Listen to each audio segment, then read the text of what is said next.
Now, more of Illinois Rising, presented by the Illinois Policy Institute, the only show directly addressing the problems and solutions for Illinois. Now, from AM 560, here's Dan Proft. Dan Proft back with John Tillman, President and CEO of the Illinois Policy Institute, illinoispolicy.org. And John, new Gallup poll, some interesting results, not particularly surprising except with one exception, which is except with one exception. It's a little bit redundant. Sorry about that. New Gallup poll shows Illinois residents are the least confident in their state government of any residents in the country. 3/4 of Illinoisans say they are not confident in their government. Compare that to North Dakota on the other end, where 8 in 10 North Dakota residents are confident in their state government. The only thing that's surprising to me about these numbers, I want to meet the 25% that are confident in Illinois state government. They work for the government, Dan. Exactly. That's why. Yes, exactly. That's who they are. Yes. Or it's like, Madigan and Cullerton packing the vote, just like they do on Election Day here. They got their ins at Gallup. Well, for more on this and what distinguishes those state governments that have the trust of their residents versus those like Illinois that do not, we're now joined by Todd Davidson from the State Policy Network, where he works as a policy specialist. Todd, thanks so much for joining us. Appreciate it. Yeah, thanks, Dan. Thanks for having me on. So with respect to this survey, where Illinois bringing up the rear, as we are wont to do when it comes to things like trust in government and quality of life, what is it that distinguishes those at the bottom of the list in terms of residents trusting their government from those at the top of the list, like North Dakota? Yeah, Dan, so there are a couple things that I saw in this, and I think the most important of all of this is just jobs in that state, job creation. If a person has a job, they come home from work and they see they've cared for their family, they've been rewarded for their hard work, and they have a confidence in the future. And then they have confidence in their state's economy, and then they have confidence in their state's government. Illinois, Rhode Island, Connecticut, New Jersey, all those states at the bottom, not creating jobs, personal incomes aren't growing, whereas the states at the top, you see job growth, higher than average job growth, and people are being rewarded for their work. And Illinois has the 7th worst unemployment rate in the country, I think? Yeah, you're ended the year at 5.9, which was pretty terrible. Well, and it's particularly terrible, Todd, John Tillman here. When you look at the labor participation rate in Illinois, more people are getting on food stamps than they are finding new jobs. And when that ratio starts to flip, it goes to the very core of what you're saying.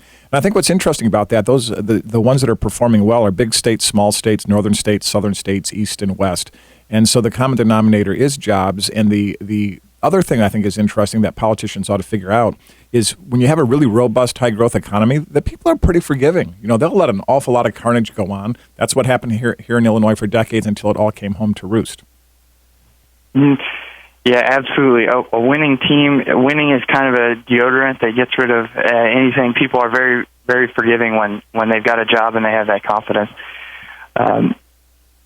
What about on the spend side? You talked about employment. Now, kind of all of these are inextricably linked.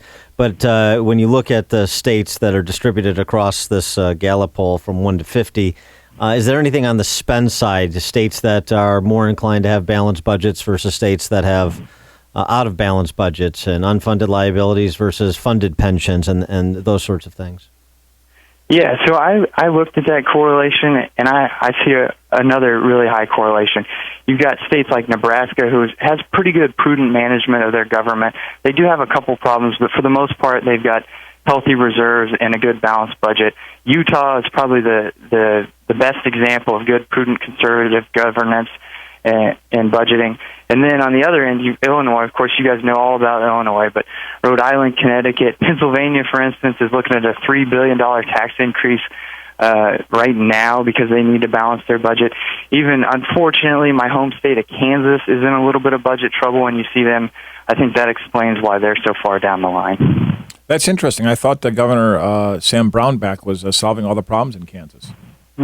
He did a good job of lowering the tax burden, but it, as you know, got caught up in kind of a political fight that left a little bit of a budget hole that's taken them a few years to dig out of, and it's been a pretty nasty fight. But I imagine that as they get that corrected and the lower tax rates start to reward them economically, that state's going to grow. It is really good on job creation. It's got a pretty low unemployment rate, but I think that slight fiscal situation is dragging it down for the time being. And when you have a state like Illinois with 3/4 of the populace not having faith in their government, something else that tends to happen is people leave. And so I wonder at the bottom end where Illinois is, if you see those are the states with the largest out-migration as well, which just kind of furthers the economic death spirals in states like Illinois.